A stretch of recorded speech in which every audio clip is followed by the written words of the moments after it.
Hi everyone, how are you? This is Roslyn from Rasiko World with Workplace Conversations. It's been a minute, I have missed you. So, have you ever wondered why some people seem to shine at work?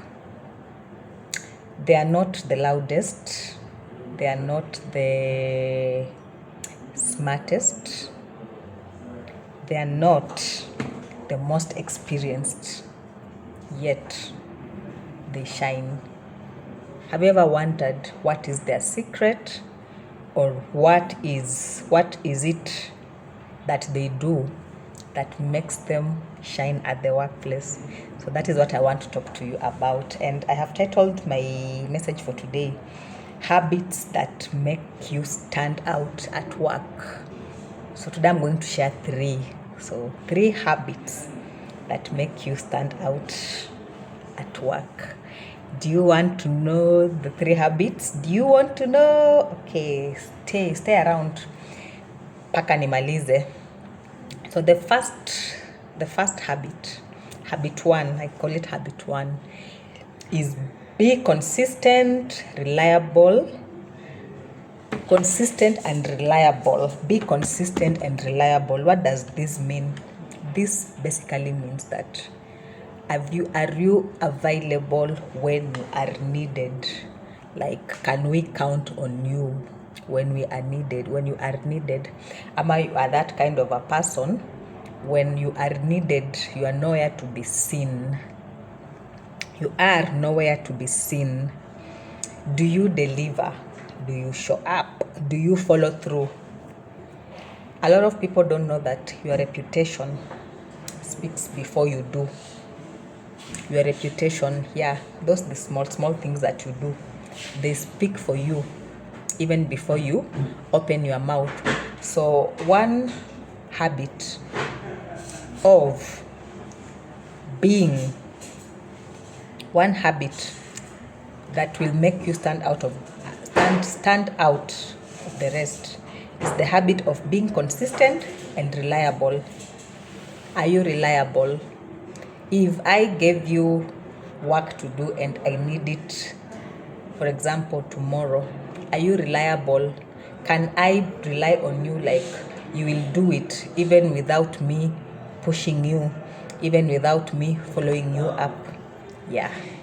So one habit that will make you stand out from the rest is the habit of being consistent and reliable when needed. Like when people know they can count on you regardless of what. That will make you stand out. When a boss thinks about somebody that they can give work and they will deliver, they can rely on them, you'll always be their choice. When they think about people, they'll think about you, and it is very easy that way to get a promotion, to get distinctions, because you have stood out of the rest because of simple habit of just being consistent and reliable. So habit two is communicating clearly. Be in the habit of communicating clearly. What do I mean? What do I mean when I say communicating clearly? I mean that learn to express your thoughts with confidence and respect. Muhimu sana. Confidence and respect. And then clear communication reduces conflicts and builds trust. Clear communication, it's just as clear as it is. I don't even need to explain. If you want a pen, say I want a pen. Don't go behind the bush beating so many stories. Oh, this, that. Be clear. Communicate clearly. If you didn't understand, you have been given a task and you didn't understand what that task entails, don't keep quiet and do things the wrong way. Always ask your supervisor. Ask, how is it done? How is it done? Don't go ahead and do things that you do not know. Communicate and ask, how is this done? And then Also, it's not just about communicating, it's communicating clearly and confidently. What do I mean like communicating confidently? Communicating confidently is communicating clearly. Eye contact is very important. It shows that you are confident in yourself and you know what you want. So remember that communicating clearly and confidently makes you stand out from the rest. And also in communicating, be kind in your communication, because the tone of your communication will establish the response of the person you are communicating with. So if you went to ask for something rudely, of course you'll probably get, if it is me, I treat you with the same measure that you come to me. If you come to me kindly, I respond to you kindly. If you come to me with an attitude, with rudeness, with entitlement, the things that people do, you have so much entitlement even in your tone, you are just simply going to put me off, and it will arise to what I'm calling here conflicts. But if you are kind in your communication, you come, you request, can I have this? Can you show me how to? Can you kindly show me how to do this? Use the polite words. Please, I am sorry. You see, those kinds of words. Excuse me. They set a kind tone. But when you are rude, when you are the opposite of kind, you will always get a not so nice response. And these are the things that lead to conflicts at the workplace. And then the third habit, because we are talking about 3 habits that will make you stand out at the workplace. The third habit on my notes here is take initiative. Take initiative as a person. Don't wait to be told. Spot a problem. Offer a solution. Leaders notice people who think beyond their job descriptions. So if you're seeing there is something that needs to be done, don't wait for somebody to come and tell you, do this. Don't. You can always take the first initiative. You can always take the first initiative to do, because we want to solve problems, not to create more problems. So if you know, for example, you work, let's say, in the registry, and you see there is a pile of files that needs to be arranged. Seriously, are you waiting for your supervisor to come and tell you, arrange the files? Are you really waiting for him to come and tell you that? Or you know that there is a report that is due on Friday, because the supervisor or your boss didn't mention it, so even you just keep quiet and wait. You can also take the first initiative and do it, so that when it's needed, what a lot of people don't know, that it's lonely at the top, and at the top is also very overwhelming. So I could actually be so overwhelmed that I forgot to tell you that kindly write that report, or kindly do this and that.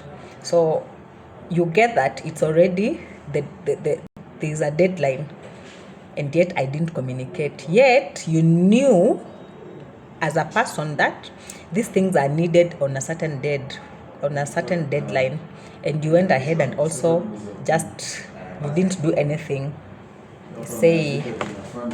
So when you are in the habit of taking initiative, you'll be noticed. The leaders will notice you. The bosses will notice you. And guess what will happen? Because you are in the habit of solving problems, you will definitely be chosen. So as I was saying, leaders notice people who think beyond their job descriptions. They like people who can offer solutions. They like people who think ahead. And they are always confident that even if they are not there, you'll be able to handle that issue. So be in the habit of taking the first initiative. Don't wait to be told. Don't wait to be reminded. Don't wait to be supervised. Don't wait for the last minute in order to start doing things in a rush, to start doing things hurriedly. Yet you had the entire time and you didn't just do anything because you were waiting for your leader to come and remind you. So I've talked about 3 habits today. I said the first habit is being consistent and reliable, that we can always count on you. We can always count on you anytime, any day. The second habit I've said is communicate clearly and kindly. Be in the habit of saying what you want clearly. If you have not understood something, ask. If you have not if you are not sure about something, ask. Don't do things the wrong way. Ask. And even in your communication, be kind. Don't be rude, don't be arrogant. Be kind in your communication. And then the third habit we've said, take initiative. Don't wait to be told. Do this. Spot a problem and solve it. We've said leaders like people who think ahead, who think beyond their job description. Just because I was employed as, for example, a clerk, doesn't mean that I can't think beyond being a clerk. I can actually think, and that is how you'll be spotted for promotions, for privileges. And so, excellence is quiet, but it is always noticed. Where I come from, we say we do things in the spirit of excellence, whether in the house, whether in the office, whether with your friends, anywhere. As long as you are doing something, you do it in the spirit of excellence. So as much as excellence is quiet, it is noticeable.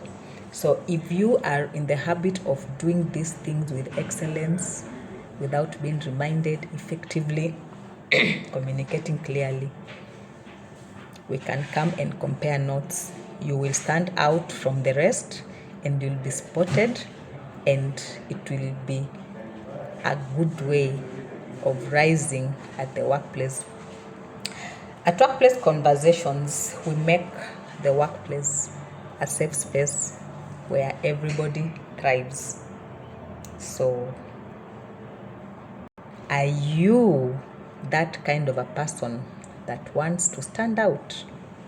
Put into consideration these 3 things that I've talked about, and you will smile as you grow up the ladder.